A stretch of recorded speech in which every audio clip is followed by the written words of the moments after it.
Hi everyone. So in this video, we're going to be talking about an application of Calculus 2. So we'll see that we can use integrals to calculate the work done in certain situations. And so the word work, I don't mean it in just the way that we use it in everyday language. It has a very specific meaning in the context of physics. So roughly speaking, and we'll see that there's some kind of variation to this, you can think of work as being the force on an object times the distance the object moves. So for example, when you're talking about work, you might say something like, what is the amount of work required to lift something a certain distance? Or what is the work required to pull a spring a certain distance? Or what is the work required to pump some water out of a pool? So there are these problems where you're kind of moving some kind of an object and you're moving it a certain distance, and together the force on that object and the distance, together those tell you the work.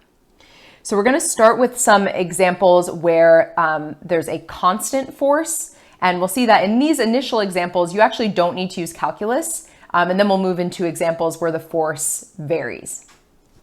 Okay, so let me start by saying that. So constant force. And I know that it might not be clear to you yet what I mean when I say constant force. Don't worry, I'll explain what that means. So if the force on an object is constant,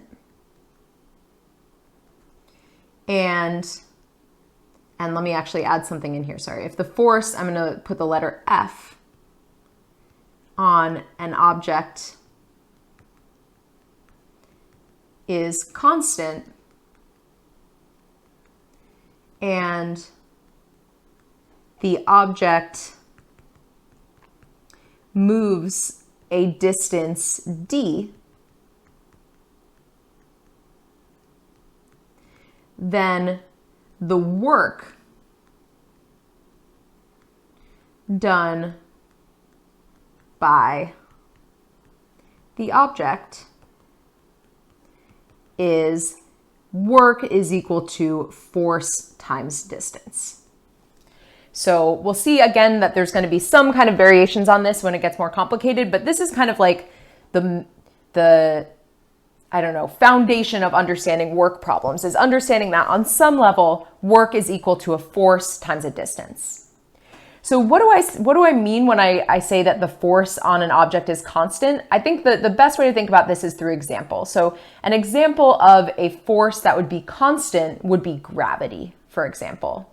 So gravity is actually an acceleration, but the weight of an object is a constant force on that object. And so we'll talk a little bit more about what I mean by the word weight, but basically it boils down to the fact that the pull of gravity is always the same, right? It's not going to change when you're on this planet. And so therefore, when you're talking about problems that involve, let's say taking an object and lifting it up, gravity isn't going to change over the course of the time you're lifting that object up. And so therefore, we'll see that the force is constant. And then we'll get into later in this video examples where the force is going to vary. So before we get into examples, I need to talk about units, because I think the units in these problems, they're probably units that you haven't necessarily seen before, and it's really important to understand what the units are. So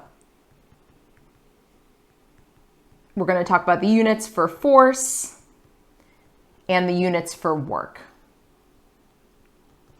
So first thing is if we're talking about the metric system. So we're going to be doing some problems that are with metric units and other ones that are with imperial units. So metric units. So if you have, if you're talking about force with metric units, force is going to be measured in a unit called newtons, named after Isaac Newton, I think. So what is a newton And actually, let me put down here, when we are talking about newtons, the abbreviation is just going to be a capital N. So what is a newton? Well, newton is a combination of mass times acceleration. So if you wanted to kind of break down what a newton is, it's going to be units of mass times units of acceleration. So 1 Newton is the same as 1 kilogram times meters per second squared. And so typically when we're doing these problems, we're going to be talking about acceleration due to gravity. So I'll just say that here. Typically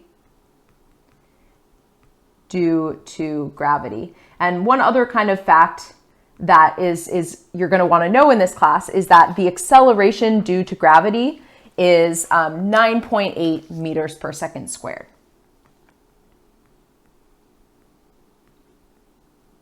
And we'll see how that plays out in an example in a little bit. And then the other units, so that's force, right? We're not yet talking about work. So force is measured in newtons. If you're talking about work is going to be measured in units called joules.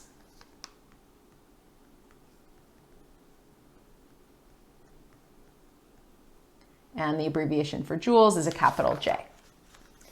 And so what is 1 joule? A joule is equal to newtons times meters. And so where does that come from, the newtons and the meters? Well, the newtons represents the force, right, as we just said above, and then meters is a distance. And so that works out with what we said up here, right? We said that work is equal to force times distance, and so that's why the units for work are units of force times units of distance. Okay, so what about in the imperial system, so the non-metric system? Well, actually, in a weird way, the units are kind of easier, even though, typically I think metric is kind of a better system. So if you're working with, did I say system or units? Let's see, metric, I just said. So if you're working with imperial units, so, inches, pounds, things like that, well then force is actually just measured in pounds.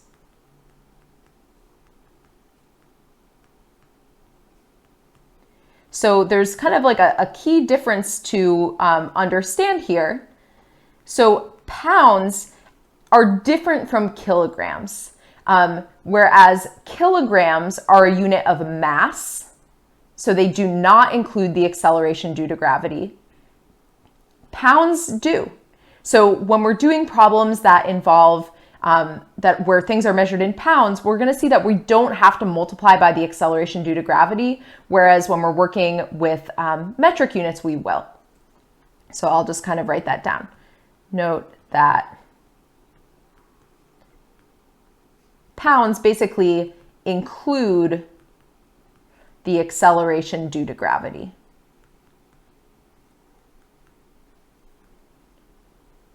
So you don't need to multiply by that 9.8 that you do with metric units. And so what about work? Well, work is measured, we don't actually have like a good name for this unit, but work is measured in what are called foot-pounds.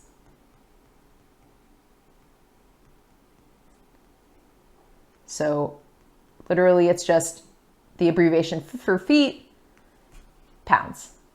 And so that's just, again, because of this idea, it's the same idea that we have up here, right? So you have a force times a distance. And so in this case, when you're working with imperial units, the force comes from the pounds, and then the distance comes from the feet part. So it's still, even though we don't have a fancy name for it, it's still the same idea of force times distance.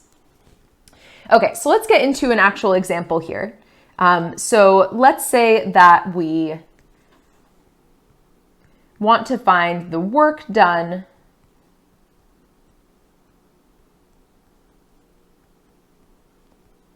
in lifting a 1.2 kilogram book.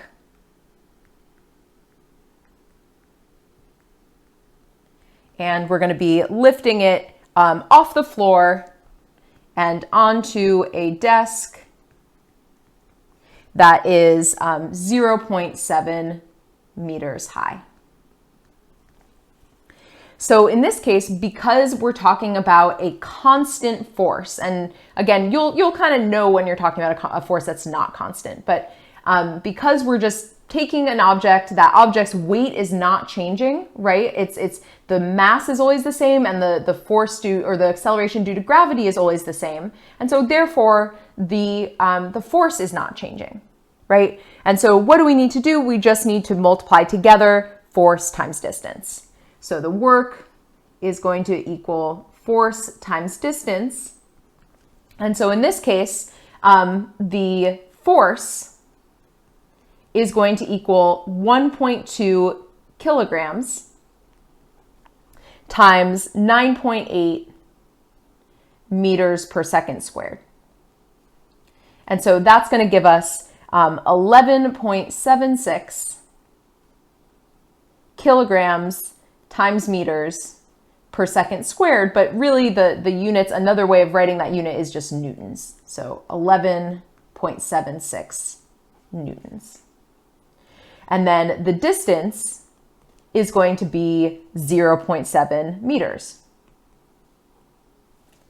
And so how do we find the work? Well, we just multiply those two things together. So the work is going to be 11.76 newtons times 0.7 meters. And that is going to give us, one second. So that is going to give us 8.232. Let's just round to 2 decimal places, 8.23. And so we have newtons times meters. And we saw on the previous page that Newton times meters, that's the same as joules. So the answer would be 8.23 joules.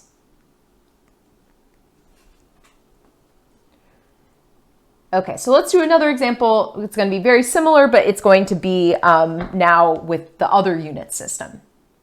So let's say that now we wanted to find the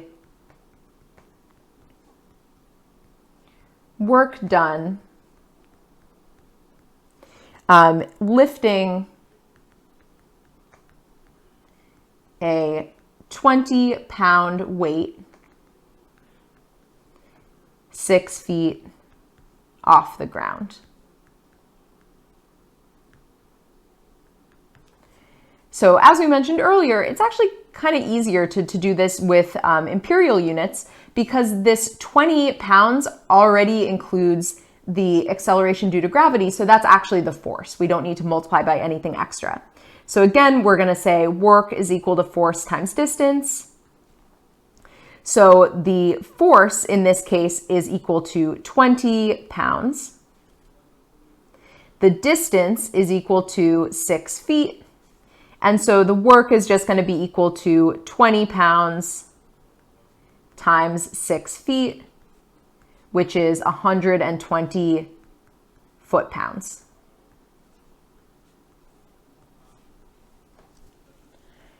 Okay, so that's the basics of work when the force is constant. You know, as you have probably noticed, we haven't done any calculus here, right? Like we've just been multiplying numbers.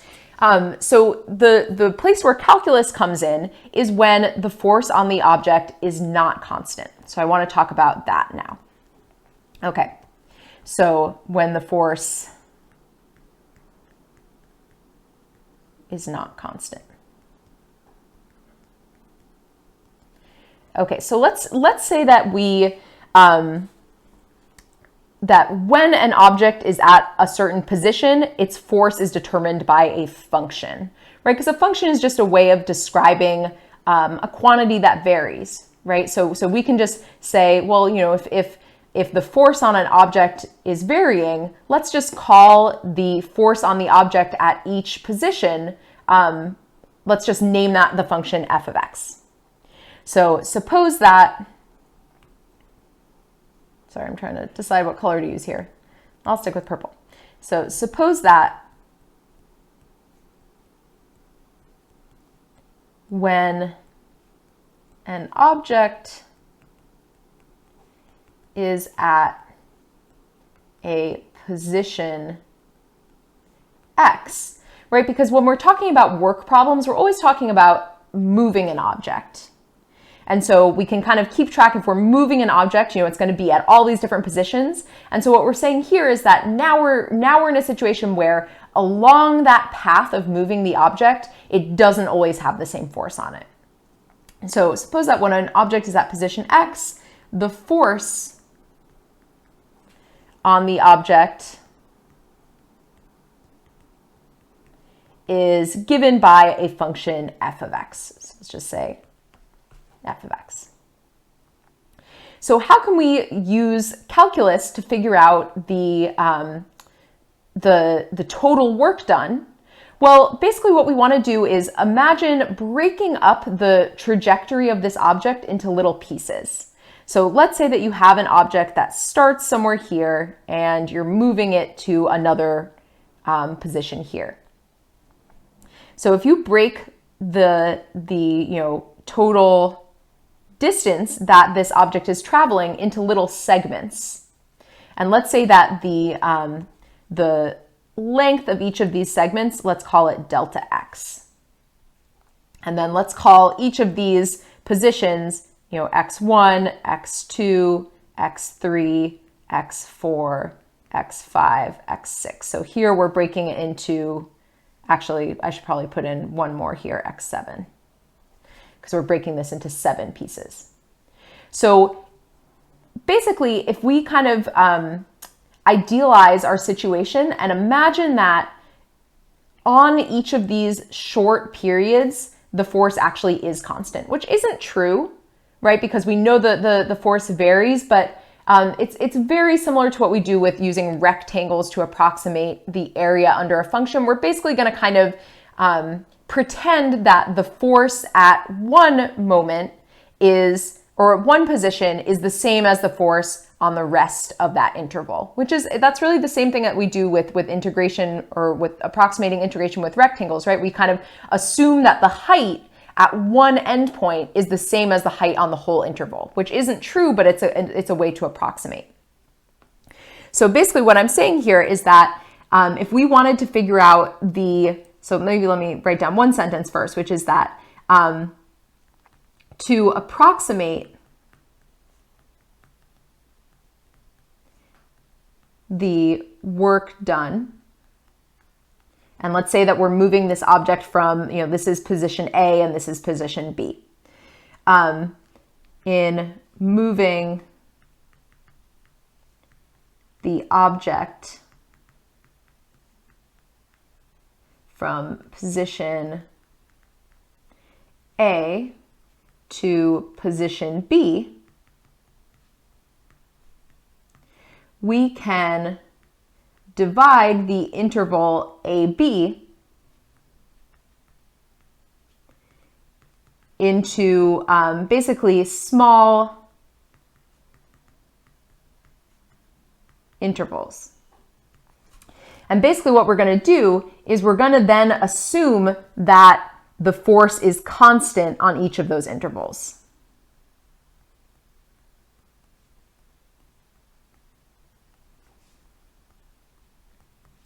Which again isn't true, but it will help us approximate.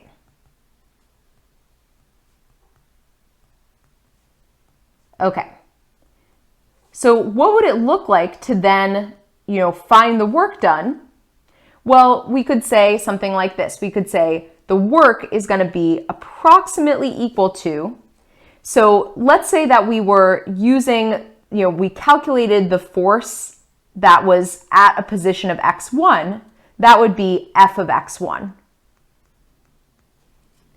And then if we're assuming that that force applies to the entire interval, well, that means that the distance is delta x, right? So we're basically saying force times distance. We're taking this situation where the force varies and we're kind of breaking it into these shorter situations where we're assuming that it's actually a constant force. And that allows us to take this situation and break it down into things that are more like this, right? So we're basically saying that on each of these little pieces, you can just do force times distance.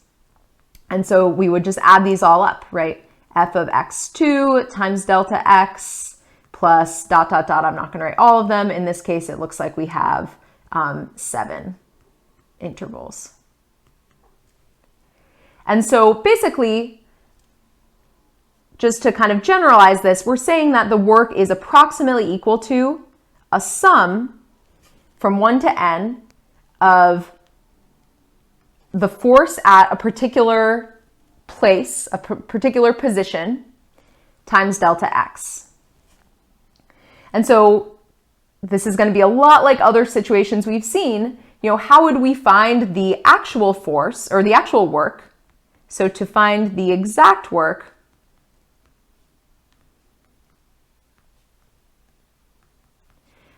we basically need to take a limit, right? We need to bring the number of intervals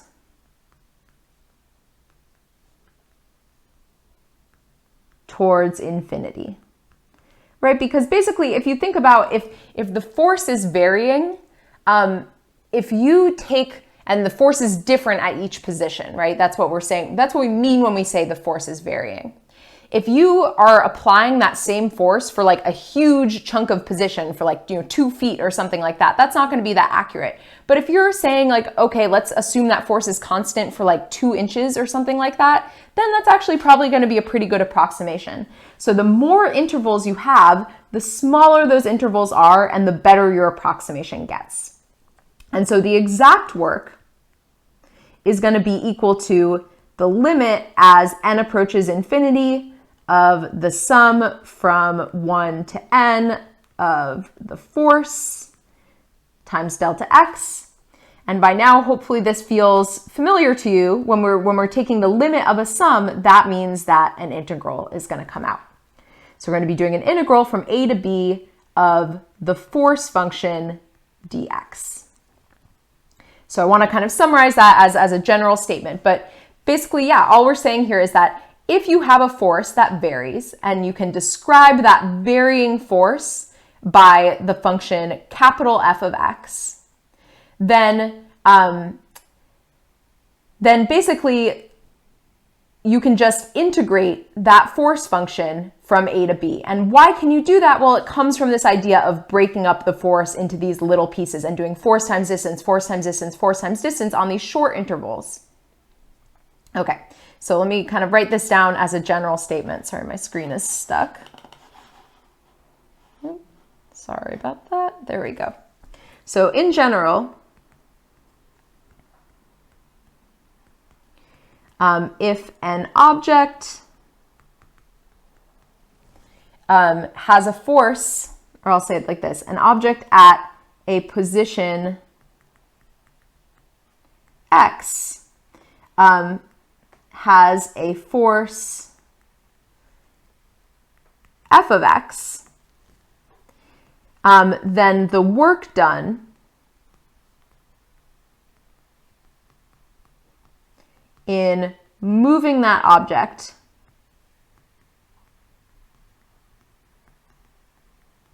from position x is equal to a to position x is equal to b is going to be the integral from a to b of capital F of x dx.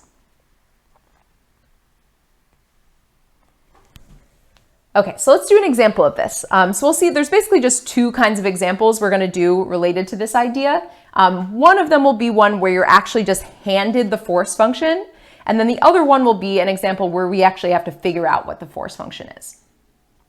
So, first example, suppose a particle is moving in a straight line.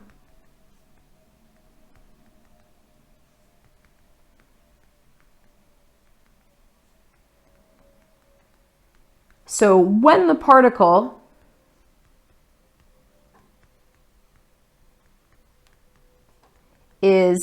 x, what are our units? Feet, from the origin, a force of, so our force function in this case is f of x is equal to x squared plus 2x, and our units are pounds. So that force acts on the particle. So the question is, we're going to find the work done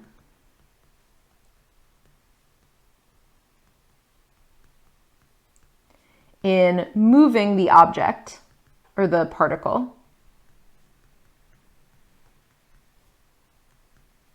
from x is equal to 1 to x is equal to 3. So there isn't too much to do here. It's really just kind of understanding this definition that I have written up in black above. So really all we have to do is integrate our force function between our bounds. So the work is going to be, again, the integral from a to b of the force function. And so that means we're integrating from 1 to 3, and our function is x squared plus 2x dx. And by the way, if you're trying to understand why, again, this integral works, another way to think about it is you can think of this as being a variation on the idea of force times distance, right? Because here you have your force, here you have your distance. And again, it kind of goes back to that approximation thing, but even if you don't fully get the approximation thing, you can still kind of just think of this as being a force times a distance. Okay, so now we just take our antiderivative. So our antiderivative is x cubed over 3 plus x squared. And we're going to take this and evaluate it at 3 and at 1.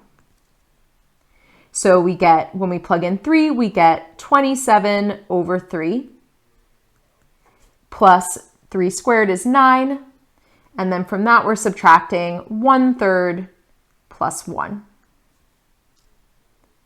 And so this simplifies to, we have 9 plus 9, so that's 18, minus 1/3 minus 1. And so that's 17 minus 1/3. Or if we wanted to make a common denominator, so 1 second, 17 times 3, that is going to be 51/3 minus 1/3. And so our final answer is 50 over 3. And so what are our units? Well, you have to go back to what are the units given. So we were told that the force was measured in pounds, and that we're talking about x being measured in feet. And so that means that our units are foot-pounds, which I know it's just a weird unit. It always feels a little clunky to use. Okay, so there's one more example that is, again, it's related to this idea of the force varying, and it has to do with springs. So this is kind of a classic type of work problem. Okay, so a spring, right? When I talk about a spring, you should be picturing something that looks like this, right? Like a spring. And so when you have a spring, springs can be made of different materials. There can be kind of different thicknesses. And so different springs will be easier or more difficult to stretch, right? It really depends on the spring. And so every spring has something that's called a spring constant that basically describes how easy or difficult it is to stretch that spring. So this is something that is called Hooke's law.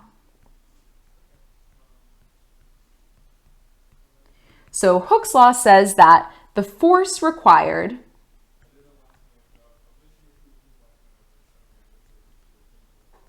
to maintain a spring, so to kind of hold a spring, stretched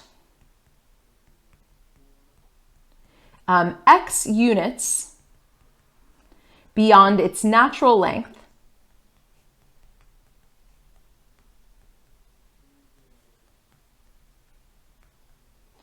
is going to be f of x is equal to k times x, where k is a positive constant. That's not how you spell constant, sorry. Constant. And this constant is called the spring constant. And as we said earlier, this is specific to that spring, right? So it's going to depend on what kind of spring you're talking about. And again, why does it depend? Well, it depends on things like the material of the spring, the thickness of it, things like that.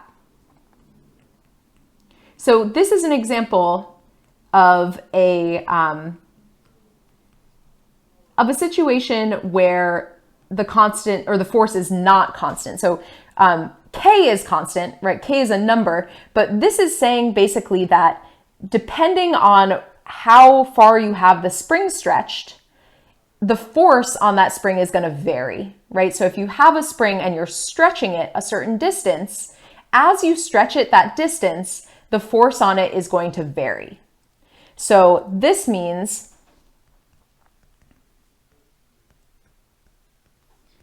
that while stretching a spring, the force is going to vary. And how is the force going to vary? Well, it's basically going to be described by f of x is equal to kx. Okay, so let's jump into an example because we'll see that in these problems, we need to actually find what k is for each specific spring that we're working with. So let's say we have a specific spring, and for this specific spring, a force of 40 newtons is required to hold a spring stretched from its natural length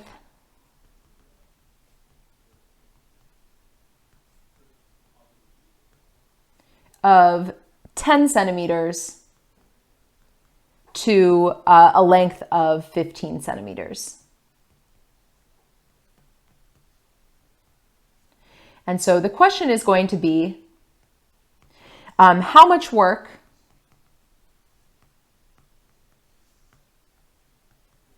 is required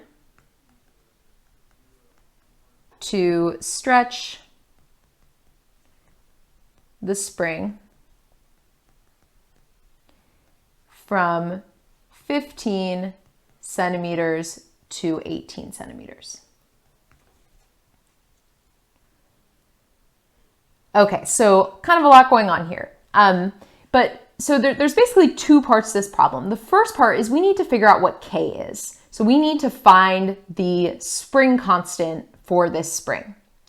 Once we have the spring constant, what we're going to do is we're going to do an integral, because basically, because the force required to hold the spring is varying at each length, we need to imagine that we're adding up the different work done at every single different length that this spring is kind of traveling through. And so that's why we're going to eventually use an integral. But first step is to find the spring constant K.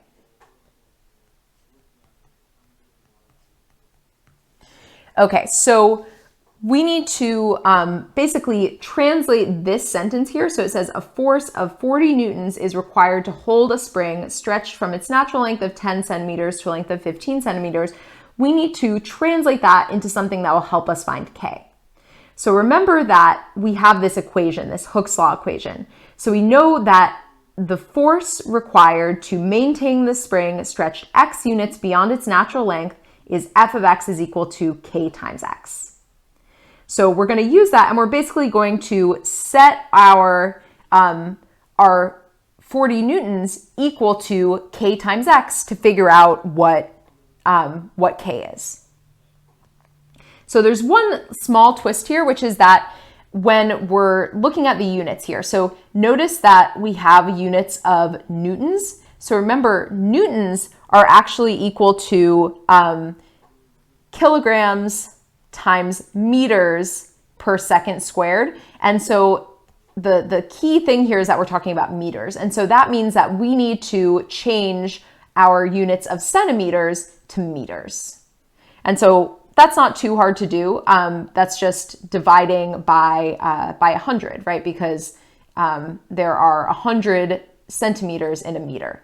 So I'm just going to go in and rewrite these. So 15 centimeters, that's the same thing as 0.15 meters, and 18 centimeters is 0.18 meters. And here we have 10 centimeters, that's 0.1 of a meter, and 15 centimeters is 0.15 meters. Okay, so in this first sentence, we talk about holding a spring that's stretched from its natural length of 10, or let's say the meters units now, 0.1 meters to a length of 0.15 meters. So how many units is this stretched beyond its natural length?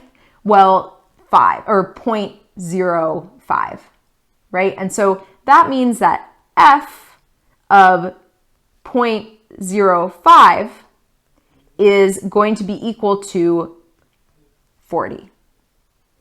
So where am I getting this? I'm getting it from up here, right? Up here we said the force required to maintain a spring stretched x units beyond its natural length is f of x is equal to k times x. And so in this case, how many units is this stretched beyond its natural length? Well, it's stretched 0.05, right? Because it went from its original length of 0.1 meters to its stretched length of 0.15 meters. And so that tells us that it's been stretched 0.05 beyond its natural length. And then the problem tells us that the force is equal to 40, right? So we know that when we do this Hooke's law equation, that we should get 40. So let's actually plug this in, and then we'll set it equal to 40 afterwards, and that will allow us to solve for k. So according to Hooke's law, f of 0.05 should be equal to k times 0.05. And then according to the problem statement, this should be equal to 40. And so that means that we have 0.05k is equal to 40. And so k is going to be equal to 40 over 0.05. And so if you do that out, you should get 800. So our spring constant in this case is 800. And so that tells us that the force required to hold the spring stretched x units beyond its natural length is f of x is equal to 800x, right? Because that we knew it was going to be something times x, and we just figured out that it's 800 times x specifically. Okay, so the next step is now to use integration. So we're going to integrate the force function in order to find the work done. Because basically now we're just in that same situation we described on the previous page, where we have this force that's varying as the spring moves through different positions, the force is varying, right? So we just need to now integrate it in order to figure out what that total work done is. And let me just actually change this color so that things look a little better. Okay. So what we're going to do is we're going to integrate, and I'll put the bounds in a second, but we're integrating 800x, right? Because that's our force function. And so what are our bounds going to be? Well, we want to think about, what are the positions we're going from, right? So let's look at what the question's actually asking us. So it's asking us how much work is required to stretch the spring from 0.15 meters to 0.18 meters. Well, we need to see how far each of these is from the natural length, right? Because again, going back up to this Hooke's law, it says the force required to maintain a spring stretch X units beyond its natural length. So we're always kind of thinking relative to the natural length of the spring. So if our spring is originally 0.1 meters, then that means that our bounds are 0.05 and 0.08 because that's how much we are beyond the natural length. So that means that we're going to be integrating from 0.05 to 0.08. Okay. So what does this come out to? Well, our antiderivative is going to be 800 over 2 x squared.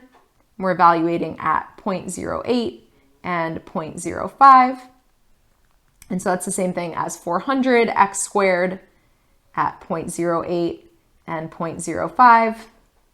And so we have 400 times 0.08 squared minus 400 times 0.05 squared. And so if you do this out, you should get that it is equal to, or approximately equal to, 1.56. And then what are our units? Well, in this case, we were using the metric system, right? We had our force was measured in newtons, our distance was measured eventually in meters, and so therefore we need to use the units of work associated with the metric system, which is joules. And so that's our answer. All right, so that is it for today. And I just want to say, I know that this stuff is challenging, at least for me. I remember when I was a student, I was always really intimidated by these problems because if you aren't super comfortable with physics, it just feels pretty unfamiliar.